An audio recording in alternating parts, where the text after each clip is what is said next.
الحمدللہ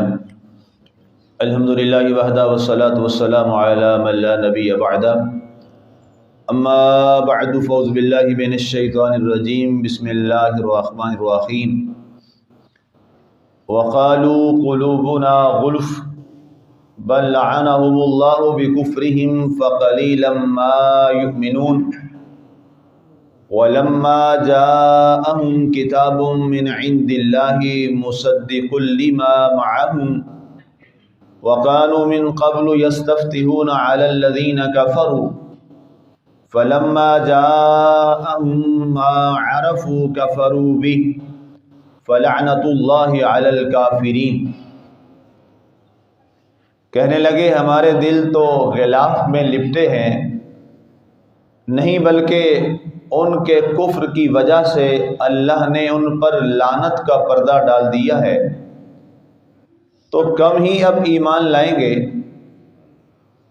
اور جب آئی ان کے پاس اللہ کی طرف سے عظیم الشان کتاب جو تصدیق کرنے والی تھی اس کی جو ان کے پاس تھا، حالانکہ اس سے پہلے وہ کافروں پر فتح مانگتے تھے، لیکن جب ان کے پاس پہنچ گیا جس وسیلہ فتح کو وہ پہچانتے تھے تو اس سے منکر ہی ہو گئے، بس لعنت ہو اللہ کی ایسے کافروں پر۔ سامعین، آج ہماری سورہ بقرہ شریف کی آیت مبارکہ نمبر 89 تک کی تلاوت و ترجمہ کا شرف نصیب ہوا۔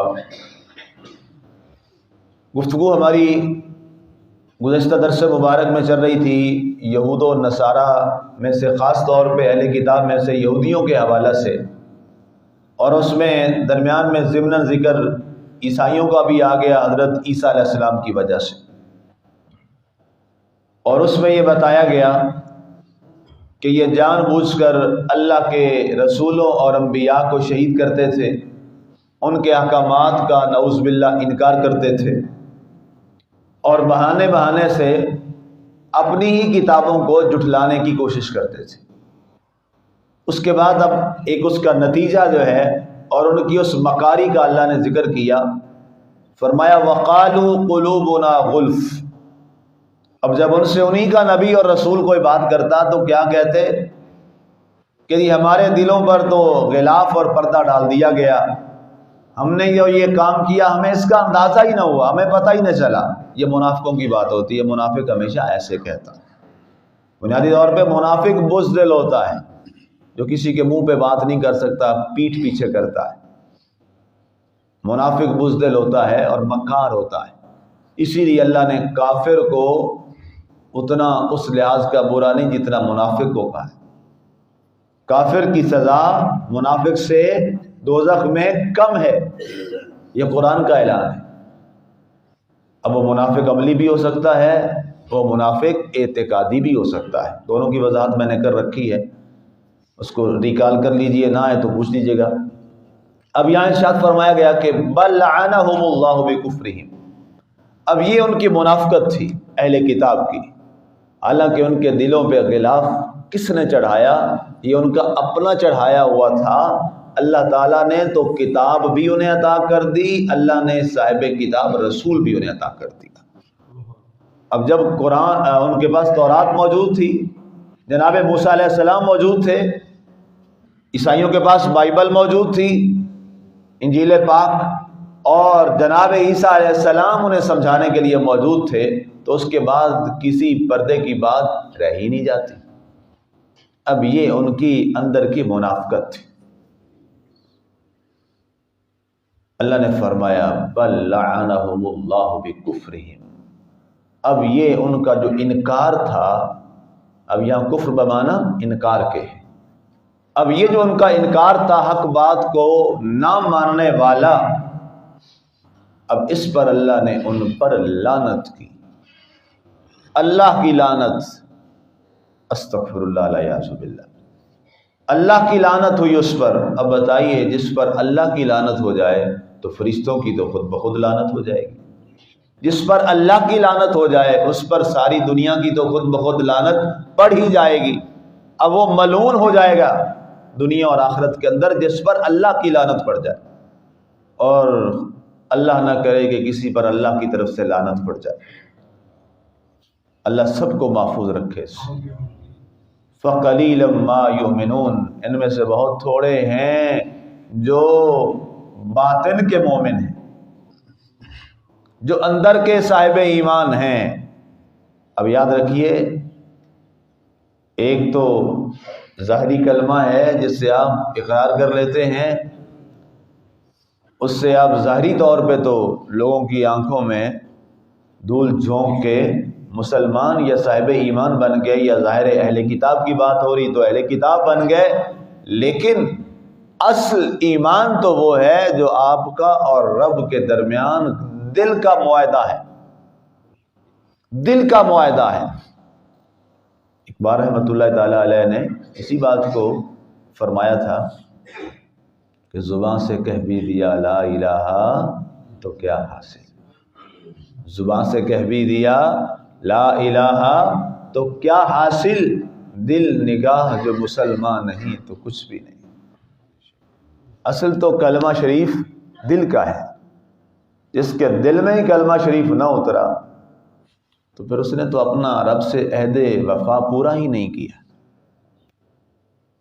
اس پر میں اکثر ایک بات کرتا رہتا ہوں کہ عبداللہ بن ابی ہم سے بہت اچھا کلمہ پڑھتا تھا، زبان کے لحاظ کے بات کر رہا ہوں. ہم سے بہت بڑی مسجد میں وہ نمازیں پڑھتا تھا، مسجد نبوی شریف میں، اور دنیا کے سب سے بڑے امام کے پیچھے وہ نمازیں پڑھتا تھا جو نبیوں اور رسولوں کا بھی امام ہے، جناب محمد رسول اللہ صلی اللہ علیہ وآلہ وسلم. کیا ان تینوں چیزوں نے اس کو نفع دیا، فائدہ دیا؟ کیا یہ چیزیں اس کو بچا پائیں؟ نہیں بچا پائیں. اور اس کی اتنی مذمت آئی کہ قرآن میں آیتیں آ گئیں اور فرمایا گیا یہ وہ شخص ہے عبداللہ بن ابی جو جہنم کے سب سے نچلے گڑھے میں ہو. تو معیار پھر یہ نہ رہا، معیار کچھ اور ہے. دیکھیے ہم تو غازیہ مسجد میں نماز پڑھ رہے ہیں نا، یہاں پہ لاہور کے اندر مسجد نبوی شریف، اور ہر روز مستقل اس کی رہائشی مدینہ منورہ میں رہائشی ہے، ریزیڈینشل ہے مدینہ منورہ کا. 5 نمازیں باجماعت، کس کے پیچھے؟ اللہ اکبر، رسول اکرم صلی اللہ علیہ وآلہ وسلم کے پیچھے. تو ظاہر ہے ملتا بھی تھا، بڑی محبتیں ظاہر کرتا ملتے ہوئے آقا کریم صلی اللہ علیہ وسلم.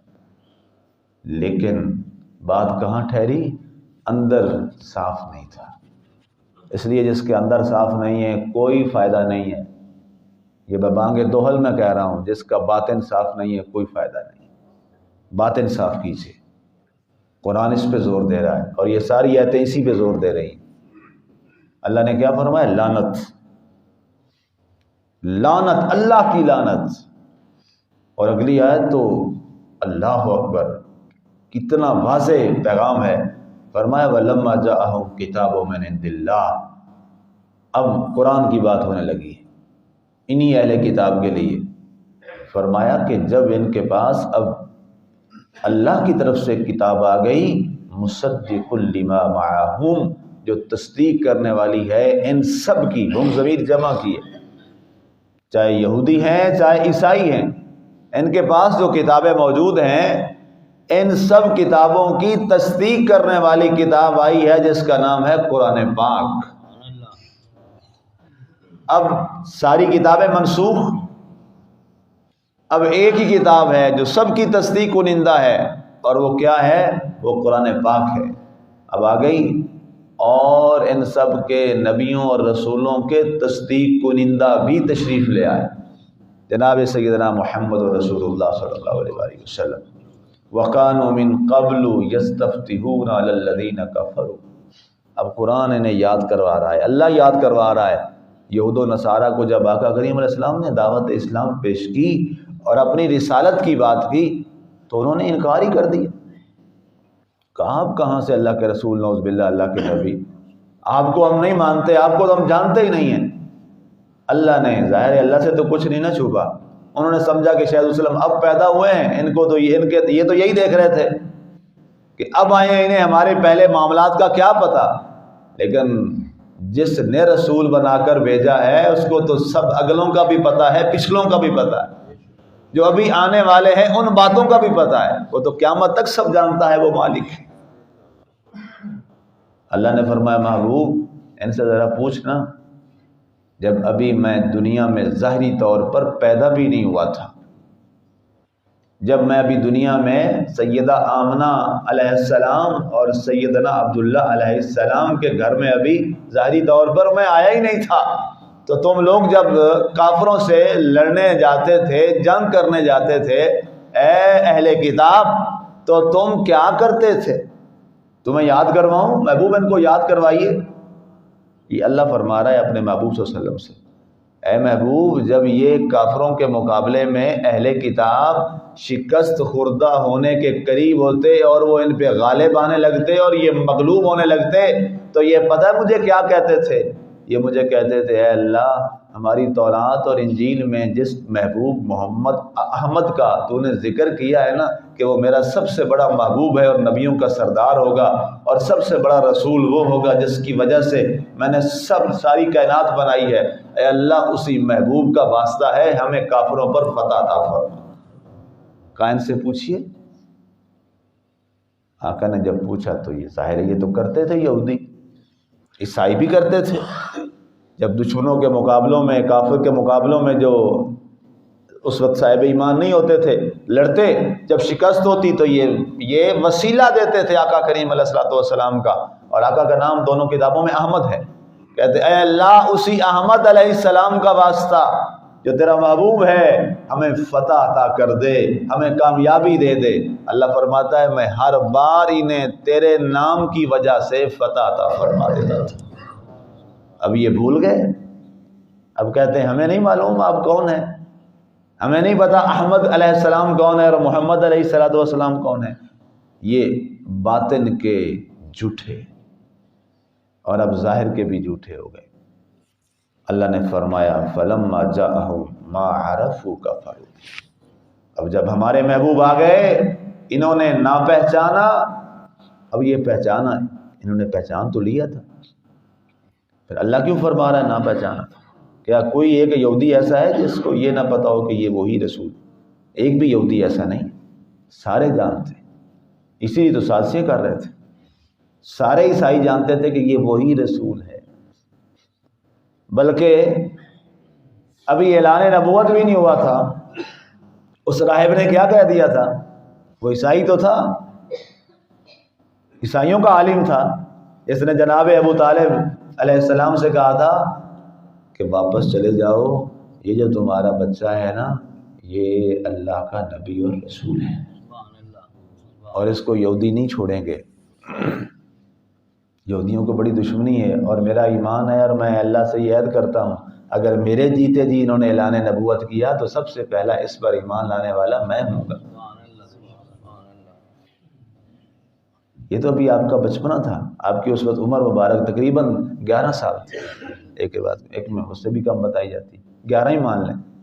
11 سال کی عمر میں اس عیسائی عالم نے اپنے چرچ میں بہت بڑی دعوت کی تھی، اور اس نے بتا دیا تھا جناب ابو طالب سے، اور اتنا تک اس نے بتایا، میں نے آپ کو پوری بات سنائی ہوئی ہے جو میرے خطبے میں، کہ جب آقا کریم علیہ الصلوۃ والسلام کے بارے میں جناب ابو طالب سے اس نے پوچھا کہ یہ آپ کا کیا لگتا ہے، تو آپ نے کہا میرا بیٹا ہے، کہا آپ کا نام کیا ہے، آپ نے بتایا میرا نام یہ ہے، کہا نہیں یہ آپ کا بیٹا نہیں۔ اتنے تک پتا تھا، بائبل میں لکھا ہوا تھا، ان کا یہ اس کا تو باپ اس وقت ہونا ہی نہیں چاہیے، اور اس کا نام عبداللہ ہے، اور اس کی ماں کا نام آمنہ، میں بتا دیتا ہوں۔ تو جناب ابو طالب حیران ہو گئے کہ یہ تو ہمیں تو پتہ ہی نہیں ہے، نہ جانتے ہیں، اس نے کیسے بتا دیا؟ پوچھا تو الگ لے گئے، انہوں نے کہا بائبل میں سب کچھ لکھا ہے اور میں نے باقی نشانیاں ساری پہچان لی ہیں، اب ایک رہ گئی تھی میں نے وہ بھی طریقے سے پہچان لی ہے، کپڑوں کا تحفہ دے کے، یہاں درمیان 2 کندھوں میں ختم نبوت کی مہر تھی، تو اس کو واپس لے جائیں۔ اب یہ سارے پہچان گئے تھے، لیکن اللہ فرما رہا ہے کہ انہوں نے نہ پہچانا، کیا مطلب؟ اس کا جواب خود یہ کفروا بھی، پہچان اس لیے نہ سکے کہ ہمارے محبوب کا جانتے ہوئے انکار کرتی۔ جان بوجھ کے انکار کر دیا. اب یہ پہچانا گیا تھا، باطن سے نہیں پہچانا. ویسے سب پتا تھا انہیں کہ یہ کون ہیں، یہ جان گئے تھے. اب ان کا کیا انجام ہوا؟ فَلَعْنَةُ اللَّهِ عَلَى الْكَافِرِينَ. جتنے انکار کرنے والے ہیں ہمارے محبوب کا، سب پر اللہ کی لعنت، سب پر اللہ کی لعنت ہے. اب اس لیے ہمارے لیے بھی یہ سبق ہے کہ اللہ تعالیٰ نے ہمیں توفیق دی، اس کا بہت کرم ہوا، اور اللہ نے سب سے بڑی ہمیں یہ دولت دی کہ اس نے ہمیں اللہ اور اس کے رسول اور محبوب کو ماننے کا اللہ نے ہمیں اعزاز دیا. تو اب ہم اس اللہ اور اس کے رسول اور اسی کلمہ کو ہم اپنے دل میں اتاریں. ہم نے ظاہر سے پہچانا ہے، باطن سے بھی پہچانیں، اور جب باطن سے پہچانیں گے تو پھر جس جگہ بھی آپ موجود ہوں گے اللہ رسول آپ کے سامنے ہوگا. بڑی واضح سی بات ہے. پھر اللہ رسول آپ کے سامنے ہوگا اور آپ ہر لمحہ اپنے آپ کو ان کے دربار میں حاضر پائیں گے. اور اپنے آپ کو جب انسان ان کے سامنے رکھتا ہے تو پھر ظاہر ہے گناہوں اور معصیت سے محفوظ رہتا ہے. اللہ تعالی ہمیں باطن کا مسلمان بنائے، اللہ ہمیں اندر کا مسلمان بنائے، جس کا قرآن اور سنہ میں بار بار حکم دیا گیا ہے. آمین. وما علینا الا البلاغ المبین.